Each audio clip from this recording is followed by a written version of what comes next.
I should have taken my. Sorry, folks. I should have taken some allergy medicine before I came here. I've been having allergy problems all week, and I didn't even think about taking my allergy medicine before I came. So I've had a cough for like 2 weeks as well. Don't feel bad. It's that time of year, man. Right.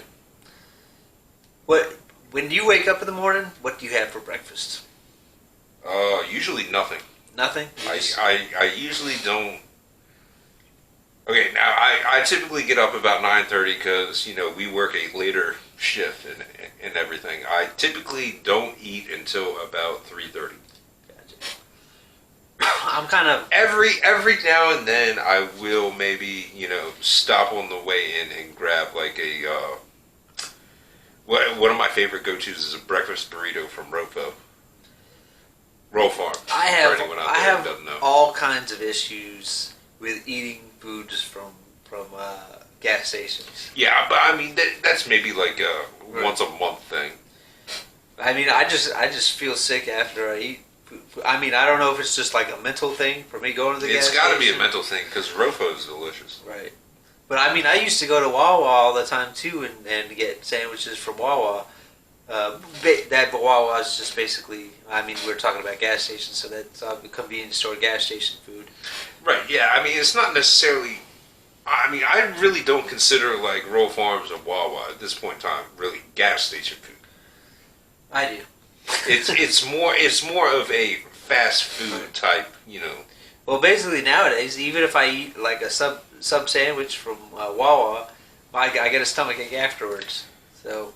Well, it's got to be. I believe it's probably more mental for me because, in my opinion, eating a sub from Wawa is no different than getting a sub from Subway.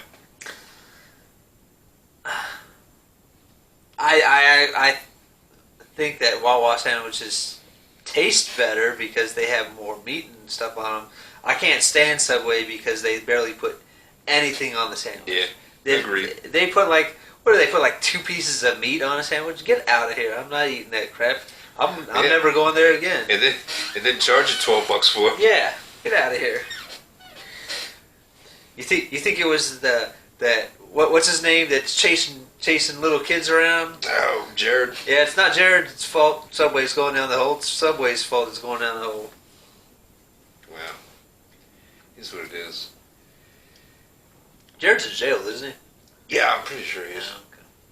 Yeah, okay. I hopefully he never gets out. Yeah. Fucking weirdo.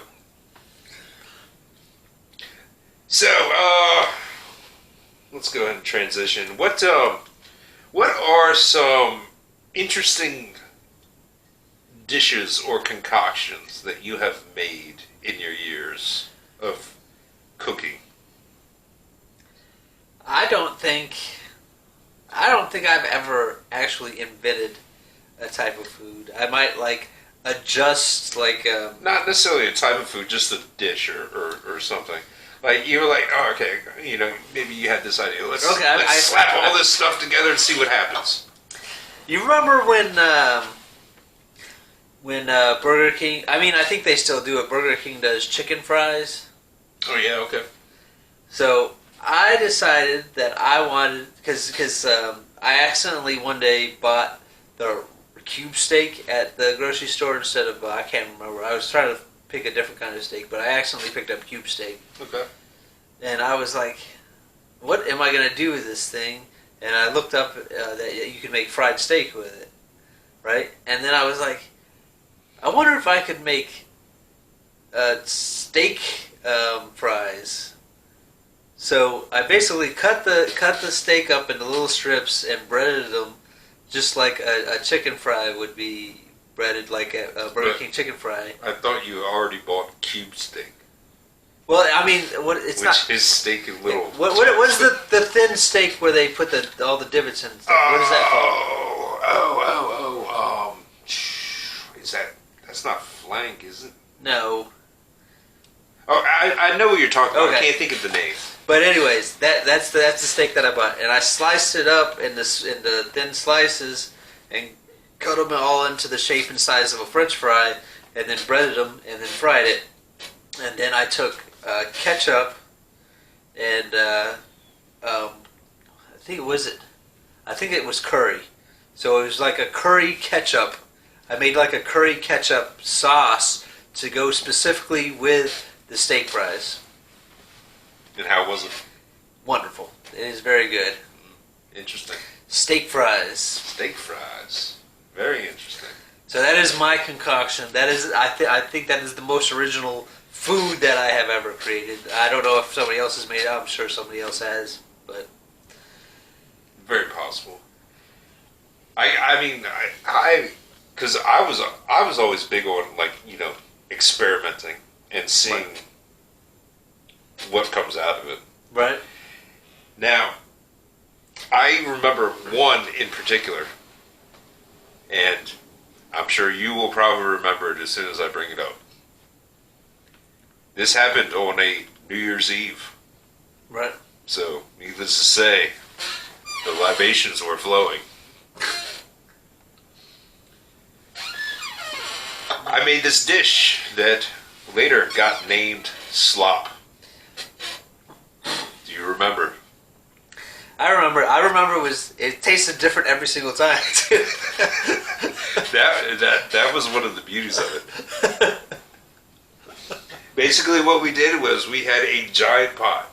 Right. Boiled. I think we had ziti for pasta at the time, but you could probably use any pasta. I thought it was egg noodles. I don't know. No, it was ziti. Okay. It was ziti because I actually overcooked it.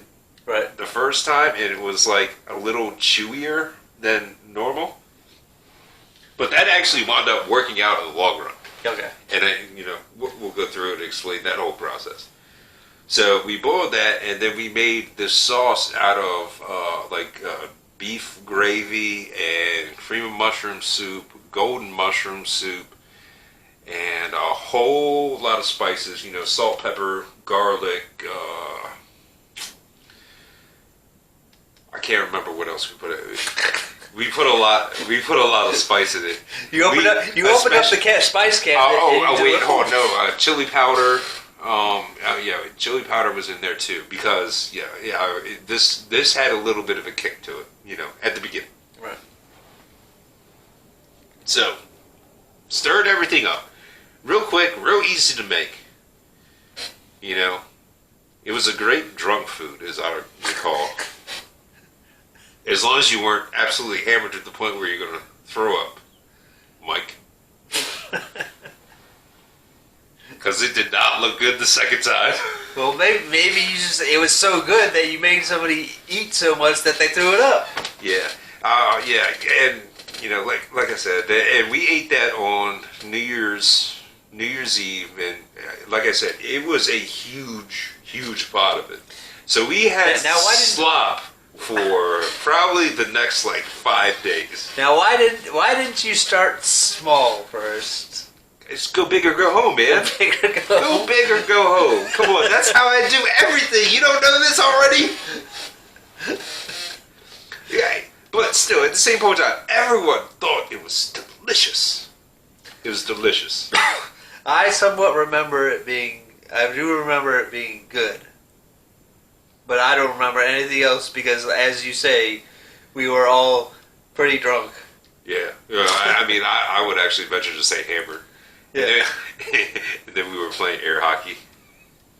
That was when we had the air hockey table in the room. Oh, man. It was a good time. And then Mike grew up right next to the air hockey table. I don't remember. I don't know if I was there. I might have been. I don't remember. It was just full ziti. It wasn't even chewed. Yeah, I remember that.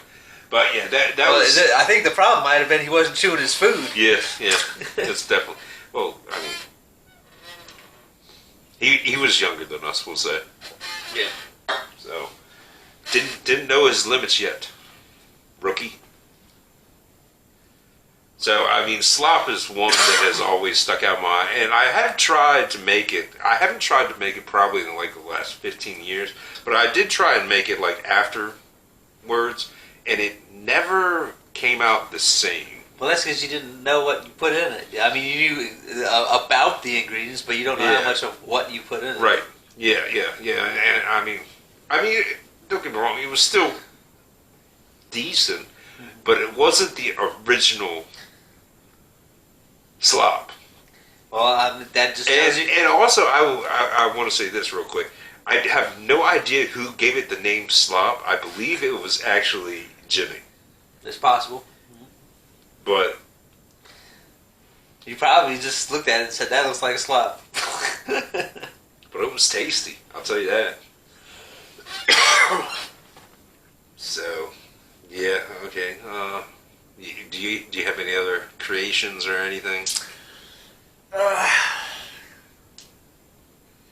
I never really created anything. I basically take foods and I improve upon them. Okay. But I mean, it's not like I'm drastically changing what I'm eating. Even and nowadays, I feel like I'm so good at knowing what's going to taste good.